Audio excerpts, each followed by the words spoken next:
আসসালামু আলাইকুম। সম্মানিত ভিউয়ার্স, আমি বিলুপ্তপ্রায় কিছু মাছ, যেটা গ্রামে গঞ্জে বিলে, খালে, নদীতে, পুকুরে, জলাশয়ে বিভিন্ন জায়গায় অবলীলায় জন্মাতো যে মাছগুলা, এটা এই মাছটির আঞ্চলিক নাম আছে অনেকগুলা। কেউ বলে ভেদা মাছ, কেউ বলে নয়না মাছ, আবার কেউ বলে মিনি মাছ। তবে আমরা যে নামেই ডাকি না কেন, স্বাদ কিন্তু সবার কাছে, আমাদের বাংলাদেশের সবার কাছে একই রকম। এবং বাজারে এই বিলুপ্তপ্রায় মাছটি, এই সুস্বাদু মাছটি অনেকেরই নজর কাড়ে। সবচেয়ে সুবিধা আছে এই মাছটার কাঁটা কম। এ কারণেই এই মাছটি এর মাংসের দিক তো বেশ স্বাদের, মাংসাল দেহ। তো আমরা সবাই পছন্দ করি। এ কারণে এই মাছটি কিভাবে সংরক্ষণ করা যায় সেই চেষ্টাটি আমাদের করা উচিত।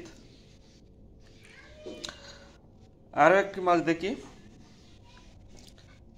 এটা হচ্ছে পুঁটি মাছ।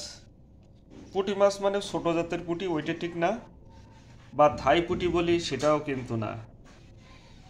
এই পুঁটি মাছটি আমাদের নদীতে, বড় বিলে বা বাওড়ে এই মাছটি জন্মায়।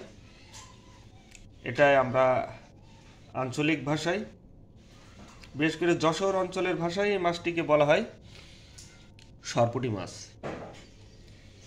খুবই স্বাদের এবং সুস্বাদু চর্বিযুক্ত একটি পুঁটি মাছ, এটা সরপুঁটি মাছ। এ মাছটাও আমরা দিন দিন হারিয়ে ফেলতে যাচ্ছি। খুব কম সংখ্যক নদীতে এই মাছটি পাওয়া যায়। আমাদের বিভিন্ন আধুনিক কৃষির কারণে হয়তো এসব মাছগুলো আমরা হারাতে বসেছি, কারণ আমরা কীটনাশকের ব্যবহার যা ইচ্ছে তাইভাবে ব্যবহার করেছি। এজন্য হয়তো এই মাছগুলো আমরা ভবিষ্যতে হারিয়ে যাবে বলে আমি মনে করছি। আরেকটি মাছ হলো শিং মাছ। এখন আমাদের যুগান্তকারী এই মাছটি, আমরা চাষ পদ্ধতিতে এই মাছটিতে অনেক দূর আগে গেছি। এই শিং মাছটি আসলে আমাদের এই মাছটি আসলে বিল থেকে নিয়ে আসা। তো আপনারা দেখতে পাচ্ছেন খুব সুন্দর দেখতে, রং দেখলেই বোঝা যাচ্ছে যে এটা বিলের মাছ।